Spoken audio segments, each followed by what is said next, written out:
அத்திமரம் துளிர்விடும் போது வசந்த காலம் சமீபமாயிற்று என்று அறிவீர்கள் என்று சொல்லி ஆண்டவர் இயேசு கிறிஸ்து ஒரு உவமையை சொல்லுகிறார்.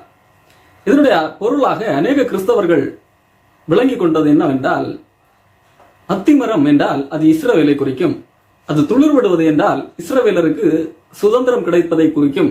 ஆகவே இந்த பகுதி 1948ஆம் ஆண்டு நிறைவேறிவிட்டது, இஸ்ரவேலருக்கு சுதந்திரம் கிடைத்த போது இந்த வசனம் நிறைவேறிவிட்டது என்பதாக கருதுகிறார்கள். அன்புக்குரியவர்களே, வேதத்தை நாம் வெறும் ஒரு வசனத்தை வைத்துக் கொண்டு அதை இதுதான் பொருள் என்று சொல்லி நாம ஒரு யூகத்துக்கு விட்டுவிடக்கூடாது. வேதத்திலே யூதர்களை அல்லது இஸ்ரவேல் தேசத்தை அத்தி மரத்துக்கு ஒப்பாக, அத்தி பழங்களுக்கு ஒப்பாக பல இடங்களில் சொல்லப்பட்டது உண்மைதான்.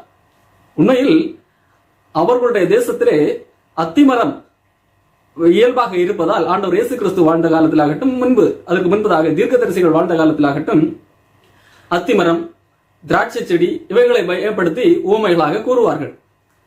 குறிப்பாக எரேமியா தீர்க்கதரிசியின் புஸ்தகம் 24ஆம் அதிகாரத்திலே படித்து பார்ப்போம் என்று சொன்னால், அங்கேயும் இஸ்ரவேல் ஜனங்களை அத்திப்பழத்துக்கு ஒப்பாக கூறப்பட்டுள்ளது.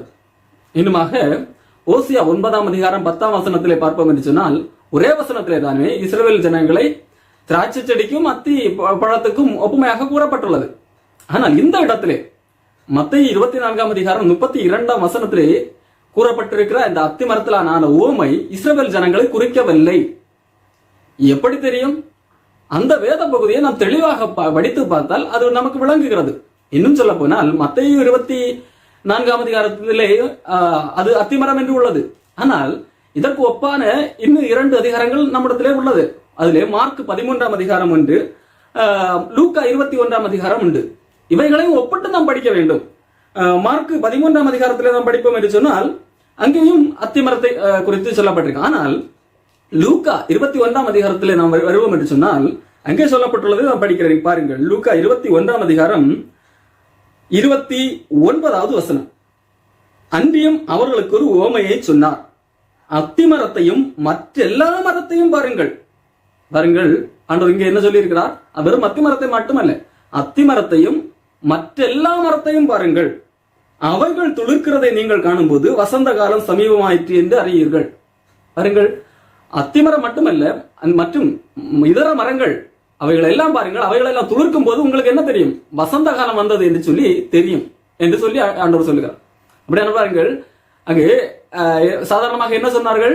இஸ்ரவேல் தேசத்தை தான் அத்திமரம் குறிக்கிறதாக, இஸ்ரவேல் தேசம் துளிர்க்கும் போது அது அத்திமரம் துளிர்ப்பதாக சொன்னார்கள். இங்கே மற்ற மரங்களும் துளிர்ப்பதை குறித்து ஆண்டவர் பேசுகிறார். அன்புக்குரியவர்களே, உண்மையில் ஆண்டவர் இந்த இடத்துல இஸ்ரவேல் ஜனங்களை குறித்தோ அல்லது வேறு நாட்டை குறித்தோ சொல்லவில்லை. எப்படி இவ்வளவு ஆணித்தரமாக சொல்ல முடியும் என்று சொன்னால் அதற்கு மேல் மற்றும் கீழ் உள்ள வசனத்தை நாம் தெளிவாக படிக்க வேண்டும்.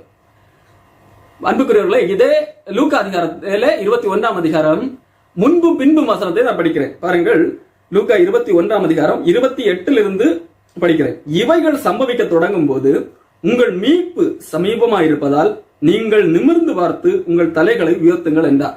இவைகள் எவைகள்? ஆண்டவர் இயேசு கிறிஸ்து இந்த மத்தேயு 24ஆம் அதிகாரமாகட்டும், மார்க் 13ஆம் அதிகாரமாகட்டும், லூக்கா 21ஆம் அதிகாரத்திலும் எவைகளை குறித்து பேசிக் கொண்டு வருகிறார் என்று சொன்னால், சீடர்கள் அவரிடத்தில் ஒரு கேள்வியை கேட்டார்கள். ஆண்டவரே, இந்த ஆலயம் இடிக்கப்படுவதற்கும் அல்லது அவர் எருசலேம் தேவாலயம் இடிக்கப்படும் என்று சொல்லி இருந்தார். அது இடிக்கப்படுவதற்கும் உலகத்தின் முடிவதற்கும் அடையாளம் என்ன என்று சொல்லி கேட்டிருந்தார்கள். அதற்கான பதிலை தான் சொல்லிக் கொண்டிருக்கிறார். சொல்லிக் கொண்டு வருகின்ற வேளையிலே ஆண்டவர் சொல்லுகிறார், இவைகள் ஆண்டவர் சொன்ன அந்த காரியங்கள் அது தெளிவாக முந்தின வசனங்கள் எழுதப்பட்டிருக்கிறது. இவைகள் சம்பவிக்க தொடங்கும் போது, ஆரம்பிக்கும் போதே இன்னது உங்களுடைய மீட்பு சமீபமாயிருக்கிறது என்று அறிந்து கொள்ளுங்கள் என்று சொல்லி நிமிர்ந்து பார்த்து உங்கள் தலைகளை உயர்த்துங்கள் என்று சொல்லி சொல்லுகிறார். அடுத்து அதன் பிறகாக அவர் இந்த உவமையை சொல்லுகிறார். அத்திமரத்தை பாருங்கள், மற்ற எல்லா மரத்தையும் பாருங்கள். அவைகள் துளிர்க்கும் போது உங்களுக்கு என்ன தெரியும்? வசந்த காலம் வந்து விட்டது என்று சொல்லி தெரியும். இப்பொழுது காலம் மாறிவிட்டது, கால சூழ்நிலை மாறிவிட்டது, வசந்த காலம் வந்து விட்டது என்று சொல்லி உங்களுக்கு தெரியும். இதை எதோடு ஒப்பிடுகிறார்? ஆண்டவர் அதற்கு அந்த உவமைக்கான விளக்கத்தை வசனத்திலே கூறுகிறார். ஆனால் இங்கே ஆண்டவர் கூறின வசன விளக்கத்தை விட்டு நாம சில யூகங்களை எடுத்து வைத்து பேசிக் கொண்டிருக்கிறோம். ஆண்டவர் இந்த வசனத்திற்கான விளக்கத்தை, இந்த ஆண்டவர் சொன்ன உவமைக்கான விளக்கத்தை ஆண்டவரை கூறுகிறார். பாருங்கள், அவைகள் துளிர்க்கிறதை நீங்கள் காணும் போது வசந்த காலம் சமீபமாயிற்று என்று அறிகிறீர்கள். அப்படி அதே போல எப்படி அந்த அத்திமரம் துளிர்ப்பதை போல இவைகள் சம்பவிக்கிறதை காணும் போது, இவைகள் எவைகள்? ஏற்கனவே மேலே குறிப்பிட்ட காரணங்கள், மேலே குறிப்பிட்ட சில அடையாளங்கள், அந்த அடையாளங்கள் சம்பவிக்கிறதை நீங்கள் காணும் போது தேவனுடைய ராஜ்யம் சமீபமாயிற்று என்று அறியுங்கள். பாருங்கள், இங்கே ஆண்டவர் என்ன சொல்லுகிறார்? ஆண்டவர் ஓமையை சொல்லுகிறார். அத்திமரத்தினால் ஒரு ஓமையை கற்றுக்கொள்ளுங்கள் என்று சொன்னார். அந்த ஓமைக்கான விளக்கத்தையும் அவரே கூறுகிறார்.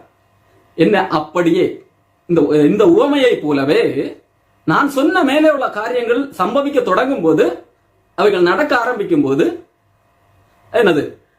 தேவனுடைய ராஜ்யம் பக்கத்தில் வந்திருக்கிறது, வெகு விரைவில் சமீபமா இருக்கிறது என்பதை அறிந்து கொள்ளுங்கள்.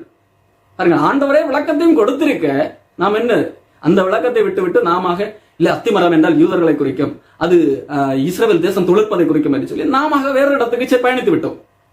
அன்புக்குரியவர்களே, மத்தேயுவிலே இதைத்தான் கூறப்பட்டுள்ளது. மத்தேயுவிலே 24ஆம் அதிகாரத்திலே பாருங்கள், மத்தேயு 24ஆம் அதிகாரம் 32ஆம் வசனத்திலே, அத்திமரத்தினால் உவமையை கற்றுக்கொள்ளுங்கள், அதிலே இளங்களைகள் தோன்றி துளிர் விடும்போது வசந்த காலம் சமீபமாயிற்று என்று அறிவீர்கள்.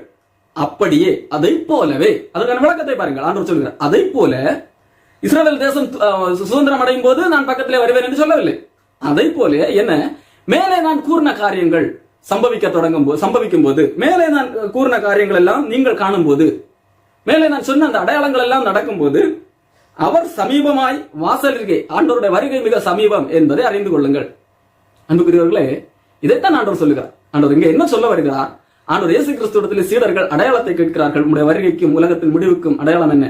மட்டுமல்ல, அந்த எருசலேம் தேவாலயத்தின் முடிவுக்கும் அடையாளம் என்ன என்று சொல்லி கேட்கிறார்கள். மத்தேயு 24ஆம் அதிகாரம் 3ஆம் வசனத்திலே, இவைகள் எப்பொழுது சம்பவிக்கும் என்று சொன்னால், ஆண்டவர் முன்பு வசனத்தில் சொன்ன, இந்த தேவாலயத்தில் ஒரு கல்லில் இராதபடி எல்லாம் இடிக்கப்பட்டு போகும் என்று சொன்னார் அல்லவா?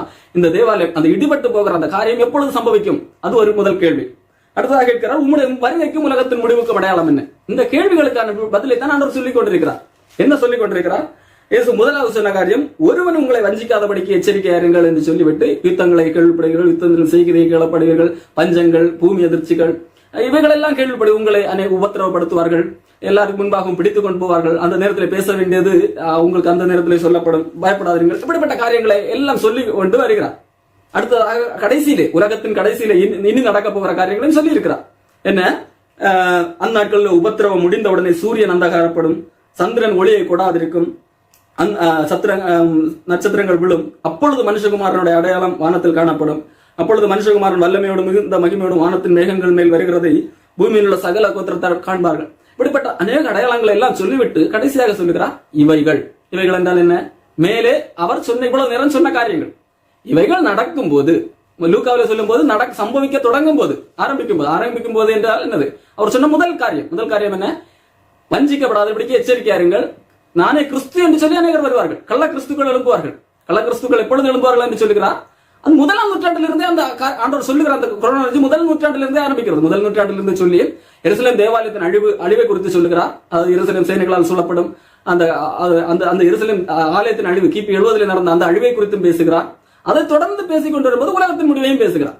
இப்ப ஆண்டவர் இங்கே எப்பொழுது எந்த காலத்தை குறித்து பேசுகிறார் சொன்னால், எப்பொழுது வசந்த காலம் இந்த உண்மையை சொல்லுகிறார் சொன்னால், இவைகள் சம்பவிக்க ஆரம்பிக்கிறது என்ன? ஆண்டவர் சொன்ன முதல் அடையாளம், கள்ள கிறிஸ்துகள் எழும்பும் போது, ஜனத்துக்கு விரோதமாய் ஜனம் எழும்பும் போது, அது எப்பொழுது? முதலாம் நூற்றாண்டிலே. முதலாம் நூற்றாண்டில் இருந்து நீங்கள் என்னது? ஆண்டவருடைய வருகை எதிர்பார்த்து காத்திருங்கள். எப்பொழுது வேண்டுமானாலும் வரலாம், ஆகவே நீங்கள் எதிர்பார்த்து காத்திருங்கள். நீங்கள் இங்க இஸ்ரவேலின் விடுதலை தான் அவருடைய அடையாளம் என்று சொல்லி ஆண்டவர் அங்கே சொல்லவில்லை. தயவு செய்து புரிந்து கொள்ள வேண்டும். இந்த சம்பவம் நடக்க ஆரம்பிக்கும் போது என்னது? ஆண்டவர் சொன்ன அடையாளம் என்ன? நீங்கள் பலவித செய்திகளை கேள்விப்படுவீர்கள், என் நாமத்தை தரித்துக் கொண்டு கிறிஸ்து என்று சொல்லி அனைவரும் வருவார்கள். இவர்கள் எல்லாம் நீங்கள் காண ஆரம்பிக்கும் போதே என்னது? மீட்பு மிக சமயமாயிருக்கிறது, உங்கள் தலைகளை உயர்த்துங்கள், அவர் வாசலுக்கு வந்து விட்டார் என்று அறியுங்கள். இதைத்தான் ஆண்டவர் சொன்னார். அன்புக்குரியவர்களே, நாம் வசனத்தை படிக்கும் போது முன்பின் வாசித்து அறிந்து நாம் ஏற்றுக்கொள்ள வேண்டுமே தவிர, நம்முடைய யூகத்திற்கு இது இப்படியா இருக்குமோ என்று சொல்லி எடுத்துக்கொள்ளக்கூடாது. வேதத்திலே விளக்கம் வேதத்திலேயே உண்டு. அந்த உண்மைக்கான விளக்கத்தை ஆண்டவரே தானே கூறியிருக்க, அதே இடத்திலே தானே கூறியிருக்கிறார். நாம் அதையெல்லாம் பல வேளைகளை விட்டு எங்கோ ஒரு இடத்துல பயணித்துக் கொண்டிருக்கிறோம். சரியான திசைக்கு திரும்புவோம். அன்புக்குரியவர்களே, இஸ்ரவேல் தேசத்தார் திரும்பி வருவார்கள் என்பதற்கு வேறு பல தீர்க்க தரிசனங்கள் உண்டு. ஏசாயா தீர்க்க தரிசனம் 53ஆம் அதிகாரத்திலே கூறியிருக்கிறார். இன்னும் பல தீர்க்க தரிசன வசனங்கள் உண்டு. லூக்கா 21ஆம் அதிகாரத்திலும் அதை குறித்து எழுதப்பட்டுள்ளது. அன்புக்குரியவர்களே, ஆனால் இந்த அத்திமர உவமையானது இஸ்ரவேலை குறித்தது அல்ல. அது எதை குறித்தது என்று சொன்னால் ஆண்டவருடைய வருகை நினையாத வேளையில இருக்கும். இது அந்த முதல் நூற்றாண்டிலிருந்தே நீங்கள் ஆண்டவருடைய வருகை எதிர்பார்த்து காத்திருக்க வேண்டும் என்பதை குறித்தானது. ஆகவே நம்முடைய கவனத்தை வேதத்தை படிக்கும் போது யாரோ சொன்னார்கள் அதை அப்படியே மனதில் வைத்தவர்களை படியாதபடி ஆண்டவர் என்ன சொல்லுகிறார், ஆண்டவர் உண்மையில என்ன சொல்லி இருக்கிறார் என்கின்ற கோணத்திலே நாம் படிப்போம். ஆண்டவர் சத்தியமாகவே நம்மோடு நேரடியாக பேச வல்லமை உள்ளவராயிருக்கிறார். ஆண்டவர் இயேசு கிறிஸ்து தம்முடைய சீடர்களிடத்திலே சர்ப்பங்களைப் போல வினாவுள்ளவர்களாகவும் இருங்கள் என்று சொன்ன இந்த வசனத்தை எடுத்துக்கொண்டு ஆண்டவர் இயேசு கிறிஸ்து சாத்தானை போல வினாவுள்ளவர்களாகவும் இருங்கள் என்று சொன்னார் என்று சொன்னால் நாம் அதை ஒத்துக்கொள்வோமா? அது ஏற்றுக்கொள்ளத்தக்கதா? காரணம், சர்ப்பம் என்று சொன்னால் அதை சாத்தானுக்கு ஒப்பிட்டும் வேறு பல இடங்களிலே வசனங்கள் உண்டு. ஆனால் இந்த இடத்துல ஆண்டவர் சர்ப்பம் என்று சொன்னது சாத்தானை ஒப்பிட்டு சொல்லவில்லை என்பது நமக்கு விளங்குகிறது அல்லவா? அதே போலத்தான் அத்திமரத்தினால் ஒரு ஓமையை கற்றுக்கொள்ளுங்கள், அதில் இளங்கிளைகள் தோன்றும் போது வசந்த காலம் வந்தது என்று அறியுங்கள் என்று சொன்னது இஸ்ரவேல் தேசத்தினுடைய சுதந்திரத்தை குறித்தது அல்ல. காரணம், அந்த இடத்துல ஆண்டவர் சொல்லுகிறார், அதை போல அது அத்திமரம் துளிர்படுவதைப் போல, அதை துளிர்படும்போது வசந்த காலம் வந்தது என்று அறிகிறதைப் போல நான் மேற்சொல்லிய காரியங்கள், யுத்தத்தின் செய்திகள், கள்ள தீர்க்கதரிசிகள் வருகின்ற இந்த காரியங்கள், இது எல்லாம் காணும்போது நீங்கள் வசந்த காலம், அதாவது இயேசு கிறிஸ்துவுடைய வருகை சமீபம் என்று அறியுங்கள் என்று சொன்னார். அப்படித்தான் நாம் புரிந்து கொள்ள வேண்டும். இது எப்பொழுது? முதலாம் நூற்றாண்டிலிருந்து. இதை முதலாம் நூற்றாண்டு கிறிஸ்தவர்களை புரிந்து கொண்டிருந்தார்கள். ஆகவே தான் முதலாம் நூற்றாண்டு கிறிஸ்தவர்கள் ஆண்டவருடைய வருகை எதிர்பார்த்து காத்திருந்தார்கள்.